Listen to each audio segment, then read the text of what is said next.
Assalamualaikum warahmatullahi wabarakatuh. Kami dari kelompok 7 ingin mempresentasikan hasil diskusi kami dalam mata kuliah Dasar-Dasar Ilmu Pendidikan, dosen pengampu Ibu Fevi Sunarti MPD.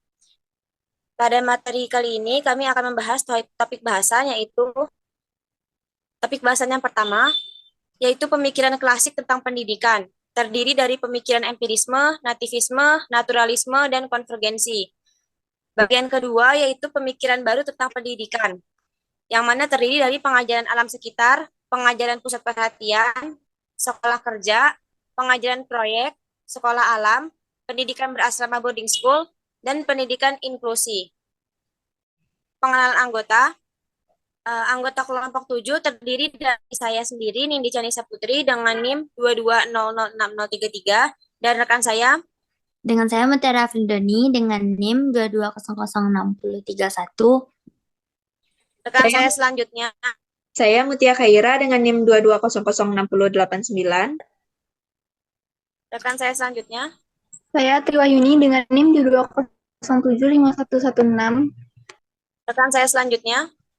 Saya Tessa Putri Mayomi dengan NIM 22075115. Baik, untuk topik bahasan yang pertama yaitu pemikiran klasik tentang pendidikan. Bagian pemikiran empirisme akan dipaparkan oleh rekan saya Mutia Khaira. Kepada Mutia Khaira dipersilakan.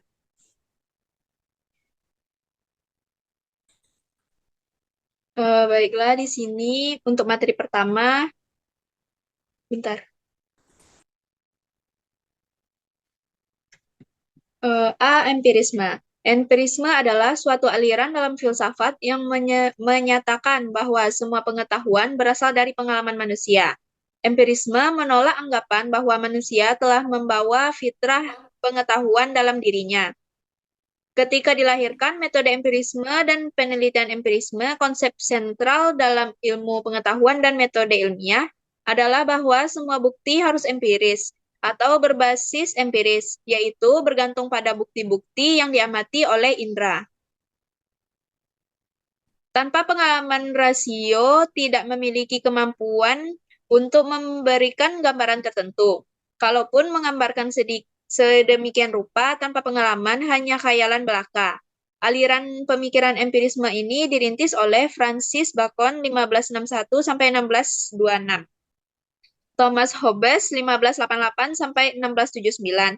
John Locke 1632 sampai 1704. George Berkeley 1658 sampai 1753 dan David Hume 1711 sampai 1776. Selanjutnya B. Nativisme. Aliran ini berpendapat bahwa perkembangan manusia itu telah ditentukan oleh faktor-faktor yang dibawa manusia sejak lahir. Pembawaan yang telah terdapat pada waktu dilahirkan itulah yang menentukan hasil perkembangannya. Menurut kaum nativisme, itu pendidikan tidak dapat mengubah sifat-sifat pembawaan. Jadi, kalau benar pendapat tersebut, percumalah kita mendidik, atau dengan kata lain, pendidikan tidak perlu. Dalam ilmu pendidikan, hal ini disebut pesimisme pedagogis. Bayi lahir dengan pembawaan baik atau buruk, tidak dapat diubah kekuatan luar. Hasil akhir pendidikan ditentukan oleh pembawaan yang dibawa sejak lahir. Lingkungan atau pendidikan tidak berdaya mempengaruhi perkembangan anak.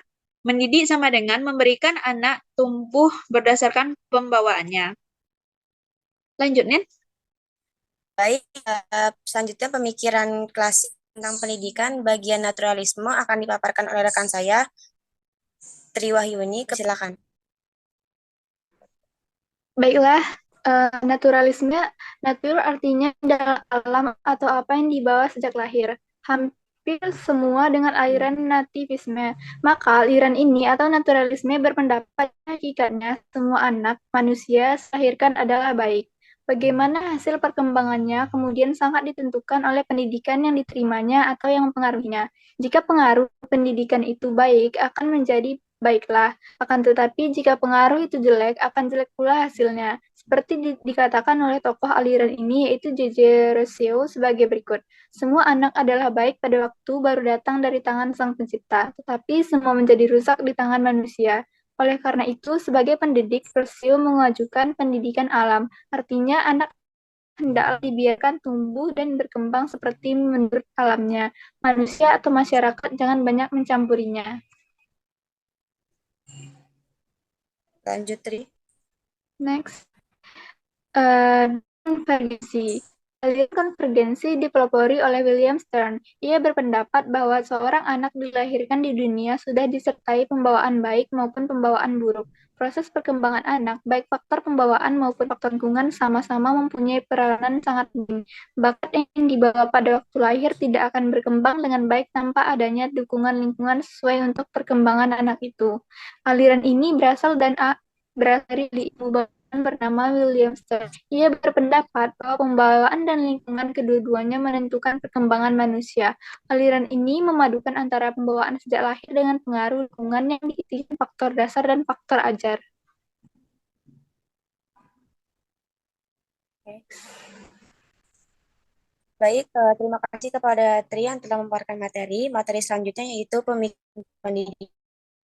Bagian pengajaran alam sekitar yang akan saya jelaskan sendiri. A. Pengajaran alam sekitar. Gerakan anak dengan sekitarnya adalah gerakan pengajaran alam sekitar.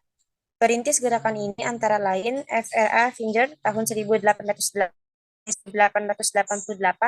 di Jerman dengan Heimatkunde atau pengajaran alam sekitar dan J. Leichhardt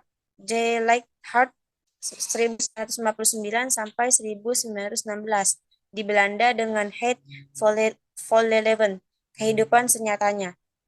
Beberapa prinsip dari gerakan Heimatkunde. 1. Dengan pengajaran alam sekitar ini, guru dapat memperagakan secara langsung. 2. Pengajaran alam sekitar memperagakan sebanyak agar anak aktif. 3. Pengajaran alam sekitar memungkinkan untuk memberikan pengajaran totalitas.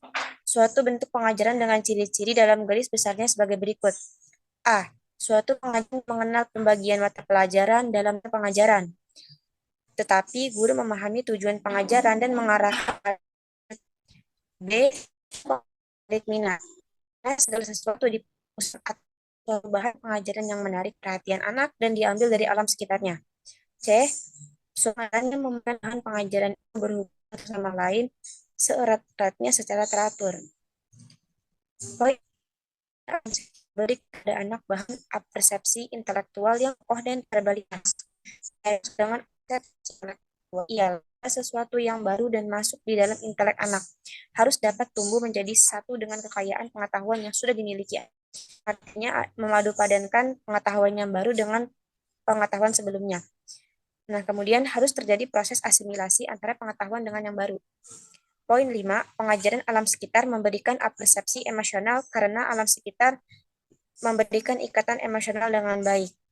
Selanjutnya, bagian C, sekolah kerja. Gerakan sekolah kerja dapat dipandang sebagai titik kulminasi dari pandangan-pandangan yang mementingkan pendidikan keterampilan dalam pendidikan. J. A. Comenius tahun 1592 sampai 1970 menekankan agar pendidikan mengembangkan pikiran, ingatan, bahasa, dan tangan atau keterampilan kerja tangan. Atau Pestalozzi mengajarkan bermacam-macam mata pelajaran pertukangan di sekolahnya. Namun, yang sering dipandang sebagai bapak sekolah kerja adalah G. Kersteiner dengan Bapak Arbeitsschule atau sekolah kerja di Jerman. Sekolah kerja ini berasal dari pandangan bahwa pendidikan itu tidak hanya demi kepentingan individu, tetapi berkewajiban menyiapkan warga negara yang baik, yakni tiap orang adalah pekerja dalam salah satu lapangan jabatan. Yang kedua, tiap orang wajib menyumbangkan tenaganya untuk kepentingan negara. Yang ketiga, dalam menunaikan kedua tugas tersebut, haruslah selalu diusahakan kesempurnaannya, agar dengan jalan itu, tiap warga negara ikut membantu mempertinggi dan menyempurnakan kesusiaan dan keselamatan negara. Artinya dalam konteks ini, memadu padankan kemaslahatan individu maupun kemaslahatan negara. Selanjutnya, untuk pemikiran tentang pendidikan, bagian D, yaitu pengajaran proyek, akan dipaparkan oleh rekan saya, Tessa. Kepada Tessa, dipersilakan. Di pengajaran proyek, dasar filosofis dan pedagogis dari pengajaran proyek diletakkan John Dewey 1859 sampai 1952. Namun pelaksanaannya dilakukan oleh pengikutnya yaitu W.H. Kalipratik. Dalam pengajaran proyek, anak bebas menentukan pilihannya terhadap pekerjaan, merancang serta memimpinnya. Proyek yang ditentukan oleh anak mendorongnya mencari jalan pemecahan bila ia menemui kesukaran. Anak dengan sendirinya giat dan aktif karena sesuai dengan apa yang diinginkannya. Proyek itulah yang menyebabkan mata pelajaran itu tidak terpisah-pisah antara yang satu dengan yang lain. Pengajaran berkisar di sekitar pusat-pusat minat sewajarnya. Menurut Dewe, yang menjadi kompleks pokok ialah pertukangan kayu, memasak, dan menenun. Mata pelajaran seperti menulis, membaca, dan berhitung serta bahasa, tidak ada sebab semua itu dengan sendirinya pada waktu anak-anak melaksanakan proyek itu. Anak tidak boleh dipisahkan dari pelajaran bahasa ibu, sebab bahasa ibu merupakan alat pernyataan pengalaman dan perasaan anak-anak. Dalam pengajaran proyek, pekerjaan dikerjakan secara berkelompok untuk menghidupkan rasa gotong royong. Juga dalam bekerja sama itu kan lahir sifat-sifat baik dari diri anak seperti saingan secara sportif, bebas menyatakan pendapat, dan disiplin sewajarnya. Sifat-sifat manusia tersebut sangat diperlukan dalam masyarakat luas yang kapitalistik dan demokratis. Lanjutkan, Tessa. Pengajaran proyek biasa pula digunakan sebagai salah satu metode pengajaran di Indonesia, antara lain dengan nama pengajaran proyek, pengajaran unit, dan sebagainya. Yang perlu ditekankan bahwa pengajaran proyek akan menumbuhkan kemampuan untuk memandang dan memecahkan persoalan secara komprehensif. Dengan kata lain, menumbuhkan kemampuan memecahkan masalah secara multidisiplin. Pendekatan multidisiplin tersebut semakin lama makin penting dalam masyarakat yang maju. Sekolah alam. Sekolah alam merupakan sekolah yang dibangun untuk upaya pengembangan pendidikan yang dilakukan di alam terbuka agar mengetahui pembelajaran dari semua makhluk hidup di alam ini secara langsung. Berbeda dengan sekolah pada umumnya yang menggunakan sistem ruangan berupa kelas, para siswa di sekolah alam dibebaskan waktunya untuk lebih banyak berinteraksi di alam terbuka sehingga terbentuk pembelajaran langsung pada materi dan pembelajaran yang bersifat pengalaman. Konsep yang digunakan dalam sekolah alam adalah meliputi penggunaan alam sebagai tempat untuk belajar, penggunaan alam sebagai media dan bahan untuk pengajaran, serta alam yang digunakan untuk objek pengajaran. Sekolah ini mampu mengatasi kebosanan yang terjadi pada siswa jika melakukan pembelajaran di dalam ruangan saja. Efeknya adalah dengan adanya sekolah alam tersebut bisa mewujudkan sebuah cita-cita pada setiap orang yang peduli akan perubahan yang terjadi dalam dunia pendidikan, khususnya di Indonesia. Dengan konsep alam, maka pihak yang menyediakan sekolah tersebut tidak secara permanen menyediakan ruang atau bangunan khusus seperti sekolah pada umumnya. Dengan begitu, siswa dapat merasakan kesegaran dan keindahan alam meski dalam proses pembelajaran. Pembelajarannya pun membebaskan siswanya untuk mengeksplorasikan apa yang ada di sekitar mereka tanpa aturan yang mengekang keingintahuannya. Dengan pemahaman sekaligus pengarahan yang baik, siswa akan lebih sadarkan lingkungannya. Sekolah alam adalah sebuah sekolah di Indonesia yang beberapa kota memiliki sekolah alam dengan nama sendiri. Salah satu yang terkenal adalah Sekolah Alam Indonesia dari Jakarta. Biasanya tingkat sekolah di sekolah jenis ini adalah SD, namun dalam pengembangannya telah melebar ke beberapa jenjang mulai dari tingkat KB, kelompok bermain, hingga tingkat menengah. Selanjutnya. Baik, terima kasih kepada Tessa yang telah memaparkan materi. Materi selanjutnya tentang pemikiran baru terkait pendidikan. Bagian pendidikan berasrama atau boarding school akan dipaparkan oleh rekan saya, Mutiara Afidoni. Pada Mutiara Afidoni dipersilakan. Terima kasih kepada moderator. Selanjutnya, pendidikan bersama atau boarding school. Boarding school adalah sistem sekolah dengan asrama di mana peserta didik dan juga para guru dan pengelola sekolah tinggal di asrama yang berada dalam lingkungan sekolah dalam kurun waktu tertentu, biasanya 1 semester, diselingi dengan berlibur 1 bulan sampai menamatkan sekolahnya. Di lingkungan sekolah, para siswa dapat melakukan interaksi dengan sesama siswa, bahkan berinteraksi dengan para guru setiap saat. Contoh yang baik dapat mereka saksikan langsung di lingkungan mereka tanpa tertunda. Dengan demikian, pendidikan kognisi afektif dan psikomotor siswa dapat terlatih lebih baik dan optimal. Next. Boarding school yang baik dijaga dengan ketat agar tidak terkontaminasi oleh hal-hal yang tidak sesuai dengan sistem pendidikan atau dengan ciri khas suatu sekolah berasrama. Dengan demikian, peserta didik terlindungi dari hal-hal yang negatif seperti merokok, narkoba, tayangan yang tidak mendidik, dan sebagainya. Di sekolah dengan sistem ini, para siswa mendapatkan pendidikan dengan kuantitas dan kualitas yang berada di atas rata-rata pendidikan dengan sistem konvensional.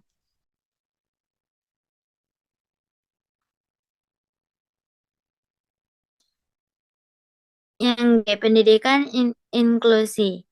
Pendidikan inklusif adalah sistem penyelenggaraan pendidikan yang memberikan kesempatan kepada semua peserta didik yang memiliki kelainan dan memiliki potensi kecerdasan dan atau bakat istimewa untuk mengikuti pendidikan atau pembelajaran dalam satu lingkungan pendidikan secara bersama-sama dengan peserta didik pada umumnya.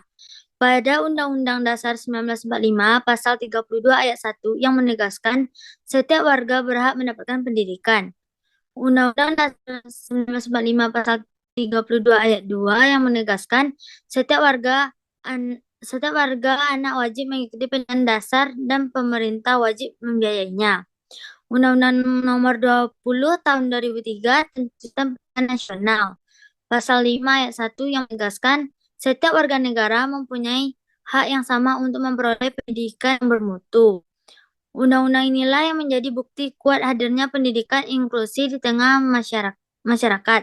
Pada pendidikan dasar, kehadiran pendidikan inklusi perlu mendapat perhatian lebih. Next. Baik, terima kasih kepada rekan saya Mutiara Alfedoni yang telah memaparkan materi.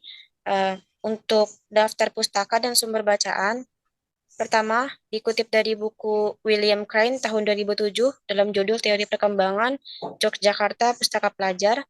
Dalam buku karya Tilaar tahun 2007 dengan judul Mengembangkan Ilmu Pendidikan Berdimensi Global. Kemudian buku Suradi tahun 2012 dengan judul Pengantar Pendidikan Teori dan Aplikasi Jakarta PT Indeks. Dan buku karya Umar Tirta Harja dan L.A. Sulo tahun 2005 dengan judul Pengantar Jakarta Pendidikan Jakarta Bhinneka Cipta. Itu saja yang dapat kami sampaikan. Kurang lebihnya mohon maaf. Wassalamualaikum warahmatullahi wabarakatuh.